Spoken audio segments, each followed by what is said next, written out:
আসসালামু আলাইকুম। বৈশ্বিক করোনা পরিস্থিতিতে সবাই সচেতন হই, সুস্থ থাকি। একান্ত প্রয়োজন না হলে আমরা কেউ বাইরে যাব না।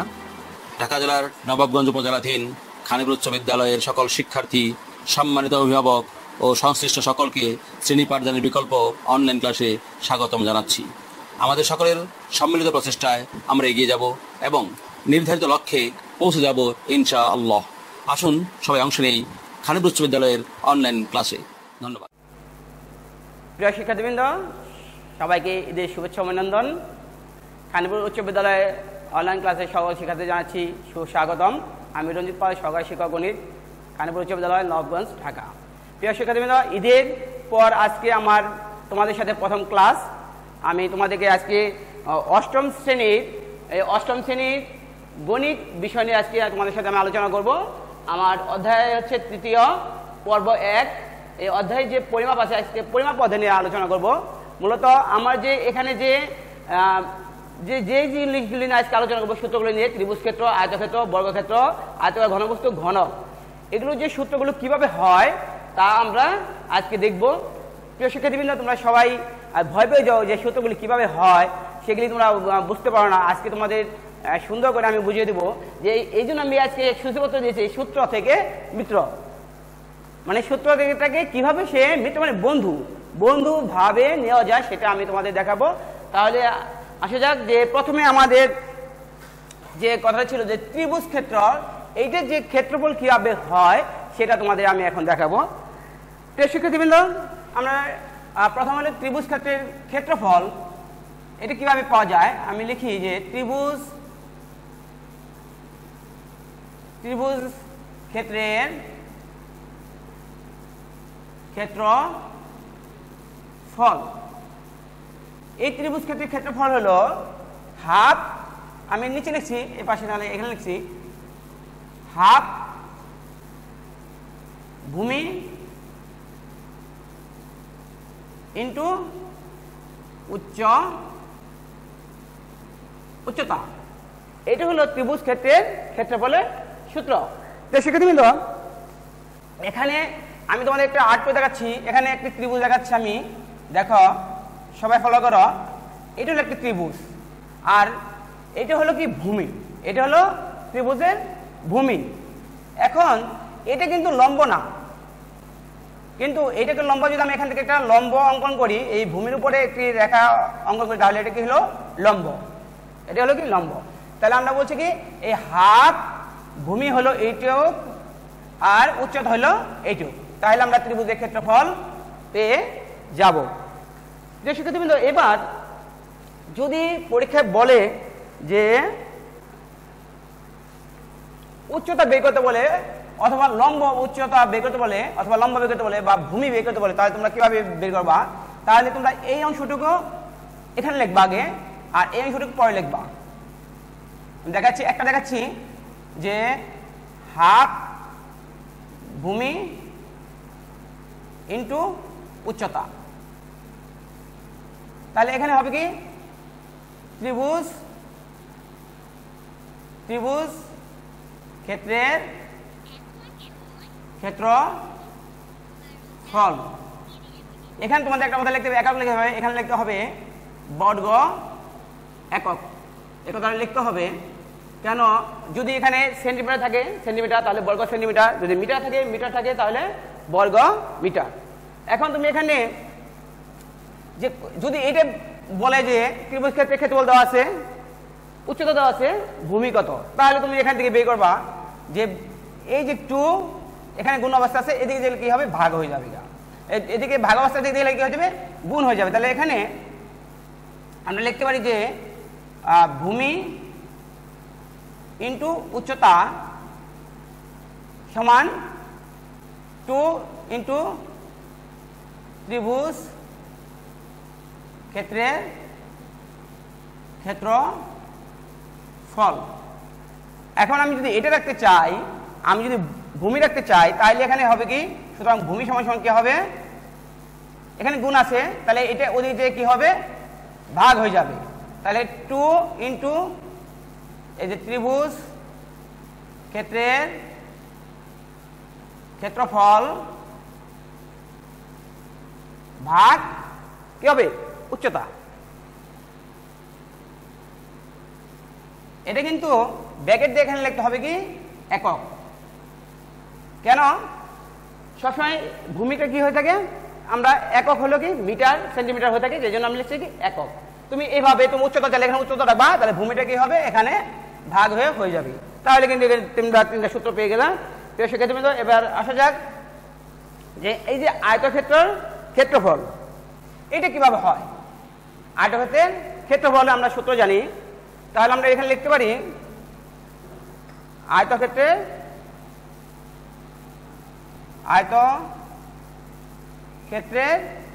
ক্ষেত্রফল।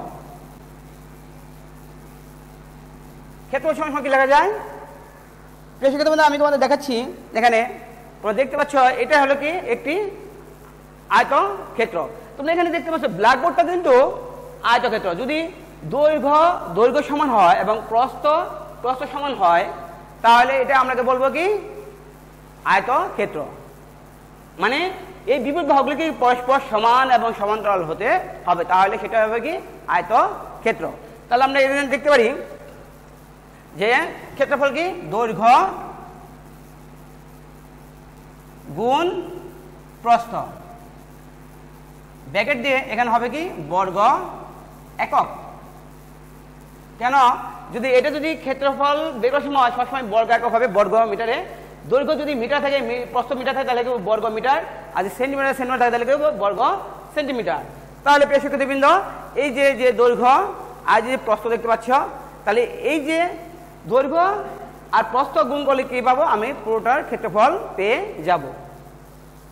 প্রিয় শিক্ষার্থীবৃন্দ, আবার এই আয়তক্ষেত্রের পরিসীমা বের করতে বলে তোমাদের। এটা তিনটা সূত্র আছে, এই আয়তক্ষেত্রের তিনটি সূত্র আছে। এটা আমি একটি দেখাইলাম, এটা দ্বিতীয় সূত্র হলে দেখো, আমি দুটো এক্সট্রা দিলাম, দ্বিতীয় সূত্র যে আয়তক্ষেত্রের পরিসীমাটা কি। আয়তক্ষেত্রের পরিসীমা হলো যে এখানে আমি দেখাচ্ছি তোমাদের, এটা কিন্তু একটা আয়তক্ষেত্র। দেখো এখানে এই বাহু এই চারটা বাহু যদি আমরা যোগ করি, তাহলে কি পাবো, এই পুরো আয়তক্ষেত্রের পরিসীমা। আমি যদি বলি আচ্ছা ঠিক আছে, তুমি এখান থেকে হাঁটা শুরু করে আবার ঠিক এখানে আসবা, তাহলে এখানে কি হবে, এখান থেকে হাঁটে এখানে যাবে, এখানে আসবে, আবার এখানে আসলো। সে কটা দৈর্ঘ্য হাঁটলো, দুটি দৈর্ঘ্য হাঁটছে, আর প্রস্থ হাঁটছে কটা, দুটি, তাই না? তাহলে এখানে হলো কি দুটো দৈর্ঘ্য আর দুটো প্রস্থ। তাহলে আমরা লিখতে পারি, এই জন্য আমরা 2 ইন্টু দিতে পারি, এখানে 2 ইন্টু দৈর্ঘ্য যোগ প্রস্থ হয়ে গেল। নিচে বুঝতে পারছো, তাহলে দুটো দৈর্ঘ্য আর দুটো প্রস্থ, যে দুটো দৈর্ঘ্য আর দুটো প্রস্থ। আর এখানে হবে কি শুধু একক। এখানে যদি বর্গ লেখো, তাহলে অবশ্যই অঙ্কটা মার্কস কমে যাওয়া অথবা কেটেও দিতে পারি। তাহলে প্রিয় শিক্ষার্থী, আমরা দেখতে পেলাম যে ক্ষেত্রফল কিভাবে করে, আয়তক্ষেত্রের পরিসীমা দেখলাম। আমরা এখন দেখব যে আরেকটি এসে থাকে পরীক্ষায়, অনেক বোর্ড আসে, কুমিল্লা বোর্ডে 2015 সালে প্রশ্নটা আসছিল যে আয়তক্ষেত্রের কর্ণের দৈর্ঘ্য। এই আয়তক্ষেত্রের কর্ণের দৈর্ঘ্য বের করতে হলে কর্ণ কোনটা?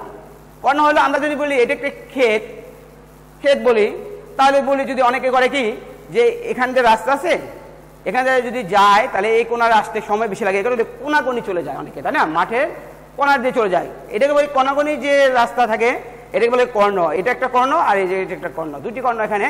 তো এই কর্ণের দৈর্ঘ্যটা তুমি কিভাবে পাবে? সেই কর্ণের দৈর্ঘ্যটা কিভাবে পাবে? সেই কর্ণের দৈর্ঘ্যের সূত্র কি? আয়তক্ষেত্রের কর্ণের দৈর্ঘ্য আয়তকার ক্ষেত্রের কর্ণের দৈর্ঘ্য। শিক্ষার্থীবৃন্দ, যদি এইটা যদি আমি জানতে যাই, তোমরা অবশ্যই যে অনেকদিন যাবৎ সেই মার্চ থেকে স্কুল বন্ধ হয়ে গেছে, তোমরা অবশ্যই পুরো বইটা আমার মনে হয় আয়ত্ত করছো কিছু অংশ। যে নবম অধ্যায় তোমাদের যে আছে জ্যামিতি, সেখানে কিন্তু পিথাগোরাসের বিস্তারিত আলোচনা করা আছে। আমি যে জন্য এখানে দিছি পিথাগোরাস, এই পিথাগোরাসের উপপাদ্য অনুসারে তোমাদের এখানে কিন্তু এই আয়তকার যে মাঠ আছে, তাহলে ঘর আছে, সেটা কিন্তু এই কর্ণের দৈর্ঘ্য বের করা যাবে। তাহলে পিথাগোরাসের উপপাদ্য এরকম ছিল যে একটি সমকোণী ত্রিভুজ, এটা যদি একটা সমকোণী ত্রিভুজ হয়, ধরলাম এ বি সি, এটা একটা সমকোণী ত্রিভুজ। আর এই যে সমকোণী ত্রিভুজ, এটা হলো 90 ডিগ্রি কোণ।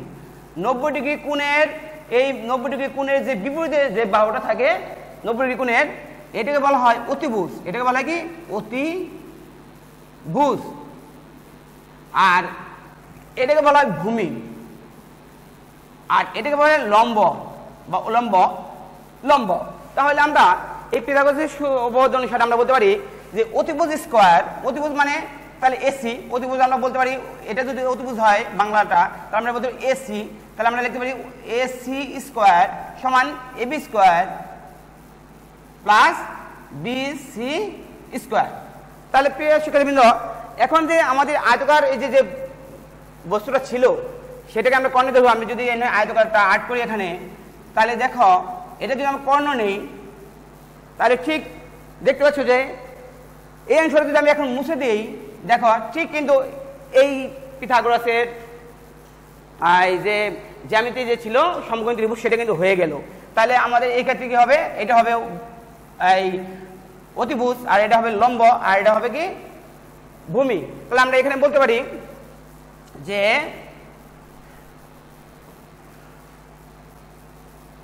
দৈর্ঘ্য সমান কি?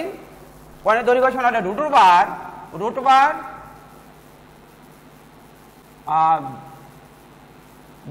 এখানে যে যেটা লম্ব ছিল লম্বটা কিন্তু এখানে কিন্তু লম্বটা কি? এখানে লম্বটা হবে কি?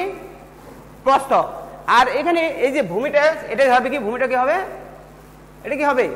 এটা অবশ্যই কি হয়ে যাবে? এটা দৈর্ঘ্য। তাহলে দৈর্ঘ্য স্কয়ার প্লাস কি হবে? লম্ব বা প্রস্থ স্কয়ার। তাহলে আমরা এখানে বলি দৈর্ঘ্য স্কয়ার প্লাস প্রস্থ স্কয়ার। এটি কিন্তু আয়তকার ক্ষেত্রে যদি কর্ণের দৈর্ঘ্য সূত্র দিয়ে দেব যে দৈর্ঘ্য স্কয়ার প্লাস প্রস্থ স্কয়ার। প্রিয় শিক্ষার্থীবৃন্দ, তাহলে এরপরে আমরা আর 3টি বিষয় নিয়ে আলোচনা করব। প্রিয় শিক্ষার্থীবৃন্দ, এবার তোমাদের আমি এখানে দেখাবো যে এই তৃতীয়টা কি ছিল, সেটা ছিল বর্গক্ষেত্র। এই বর্গক্ষেত্রের ক্ষেত্রফল কিভাবে বের করে এবং বর্গক্ষেত্রের কর্ণের দৈর্ঘ্য কিভাবে বের করে সেটা তোমাদের দেখাবো। আমি এখন দেখাচ্ছি তোমাদেরকে। আমার হাতে তোমরা একটা দেখতে পাচ্ছ, এটা কি? অবশ্যই তোমরা দেখে বুঝতে পারছো যে সব দিকে কিন্তু সমান। এটা কি? একটা বর্গক্ষেত্র। যদি তার দৈর্ঘ্য সমান হয়, প্রস্থ সমান হয়, তাহলে এটাকে আমরা বলবো কি? বর্গক্ষেত্র। তাহলে প্রিয় শিক্ষার্থীবৃন্দ, এখানে বর্গক্ষেত্রের ক্ষেত্রফল কি? যেহেতু আমরা আয়তক্ষেত্রের ক্ষেত্রফল পেয়েছিলাম, যে আয়তক্ষেত্রে আমরা দেখেছিলাম যে দৈর্ঘ্য আর প্রস্থ গুণ করলে কিন্তু ক্ষেত্রফল পেয়ে গেছি। কিন্তু এখানে দেখো দৈর্ঘ্য প্রস্থ সবই কিন্তু সমান। তাহলে আমার এটা ছিল যে দৈর্ঘ্য আর প্রস্থ গুণ করলে আমি ক্ষেত্রফল পেয়ে গেছি আয়তক্ষেত্রের। এখন দেখো যে এটা কিন্তু দৈর্ঘ্য আর প্রস্থ গুণ করলে কিন্তু আমি বাহু কিন্তু গুণ করলে বাহু আর এই বাহু যদি গুণ করি তাহলে কিন্তু আমরা ক্ষেত্রফল পেয়ে যাব। আবার এটাকে আমরা বলতে পারি যে বর্গক্ষেত্রের ক্ষেত্রফল যে বাহু স্কয়ার, তাও হবে। আমরা তাহলে এখানে লিখতে পারি যে বর্গক্ষেত্রের ক্ষেত্রফল কি?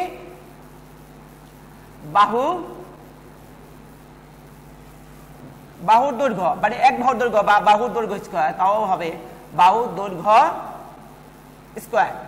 অথবা বলতে পারি বাহু গুণ বাহু বর্গ একক। এখানে অবশ্যই তোমাদের লিখতে হবে বর্গ একক, যেহেতু ক্ষেত্রফল বলছে সেহেতু অবশ্যই বর্গ একক হবে।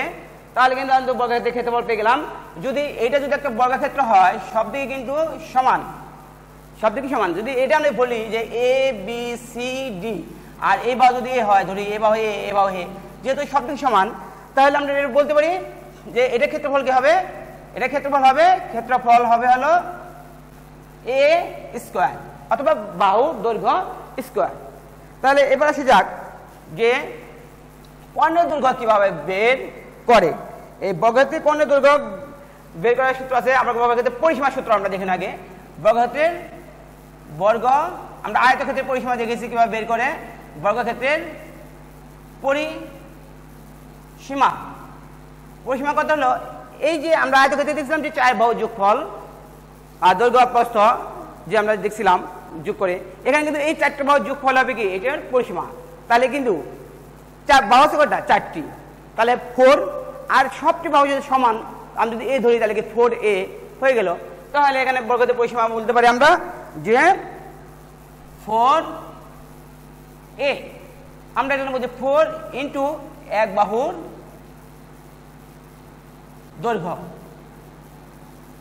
এটা কিন্তু অবশ্যই এটা হবে একক একক হবে, এটার একক হবে কি মিটার, সেন্টিমিটার হলে সেন্টিমিটার।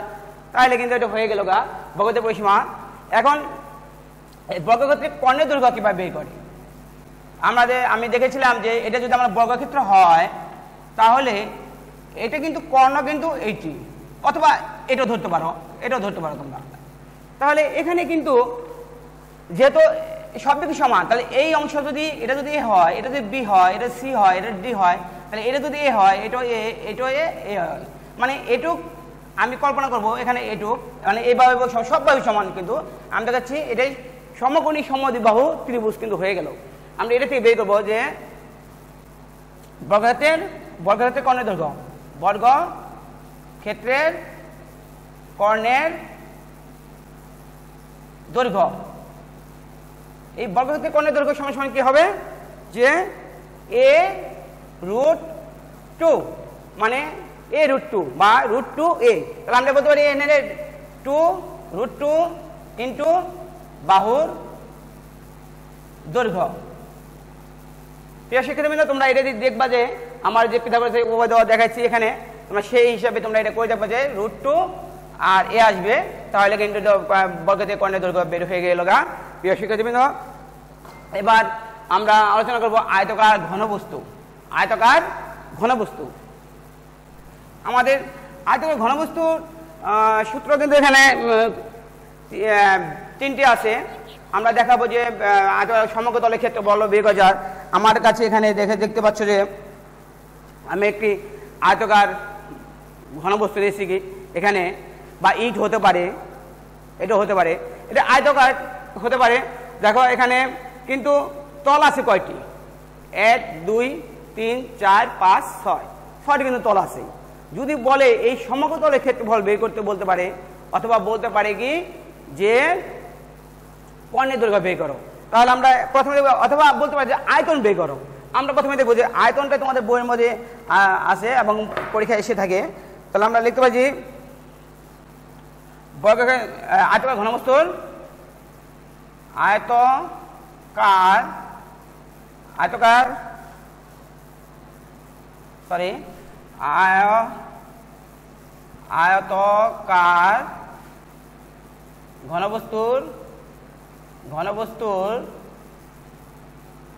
ঘনবস্তুর আয়তন। যেহেতু আমরা আগে দেখছি দৈর্ঘ্য প্রস্থ ছিল আয়তক্ষেত্রের বর্গক্ষেত্রে, কিন্তু এখানে কিন্তু দৈর্ঘ্য প্রস্থ উচ্চতা কিন্তু তিনটি আছে। আমি দেখাচ্ছি তোমাদেরকে যে এটি কিন্তু আয়তকার ঘনবস্তু কিন্তু দৈর্ঘ্য আছে, এই প্রস্থ আছে, উচ্চতা আছে, কিন্তু তিনটি কিন্তু আছে। সেহেতু কি হবে, এটির আয়তন বের করতে হবে, সমগ্র তলের আয়তন বের করতে হবে। তাহলে আমরা এর আয়তনটা বের করতে কিভাবে বের করতে পারি? আয়তন সমান লিখতে পারি, আয়তন যেহেতু আমার এই পাশে আমি লিখতে পারি, এটা মুছে দিচ্ছি। আমরা বলতে পারি যে এই তিনটি যে বাহু, এটি কিন্তু তিনটি বাহু বলা চলে, বা 3 মাত্রা, এটা একটা মাত্রা, এটা একটা মাত্রা, এটা একটা মাত্রা, 3টা মাত্রা। তাহলে আমরা বলতে পারি যে দৈর্ঘ্য গুণ প্রস্থ গুণ উচ্চতা। আর এখানে এটার একক হবে হলো, এটার একক হলে ঘন একক। ঘন দুইটি গুণ করলে, দৈর্ঘ্য প্রস্থ গুণ করলে হয় বর্গ, আর দৈর্ঘ্য প্রস্থ উচ্চতা গুণ করলে হবে কি ঘন। তাহলে কিন্তু আমরা আয়তকার ঘনবস্তুর যে আয়তন সেটা আমরা পেয়ে যাবো গা। পুনে যদি এটা যদি দৈর্ঘ্য দেওয়া থাকে, যে দৈর্ঘ্য দেওয়া আছে 5, প্রস্থ দেওয়া আছে মনে করো 3, উচ্চতা আছে মনে করো 2, তাহলে এই তিনটি গুণ করলে কিন্তু আমি এটার আয়তন পেয়ে যাবো। শিক্ষার্থীবৃন্দ, এবার আমি ঘনক নিয়ে আলোচনা করবো তোমাদের। এই ঘনকটা আমি এখানে আর্ট করেছি। ঘনকটা এরকম যে দৈর্ঘ্য এবং প্রস্থ এবং উচ্চতা সব দিকে সমান হবে, তাহলে কি হবে? ঘনক হবে। আমি তোমাদের একটি বাস্তব উদাহরণ দিয়েছি, তোমরা অনেকেই বাসায় কিন্তু এটা খেলে থাকো, মিলিয়ে থাকো। এটা কিন্তু দেখো এটা ঘনকের মতো, তাই না? যে এটা কি আছে, দৈর্ঘ্য প্রস্থ উচ্চতা কিন্তু সব দিকে কিন্তু সমান, দেখো সব দিকে কিন্তু সমান। তাহলে এটা কি একটি ঘনক। আর আয়তকার ঘনবস্তু আর ঘনকের সাথে মিলে ফেলো না। আয়তকার ঘনবস্তু হলে একটা ইটের সাথে তুলনা করবা।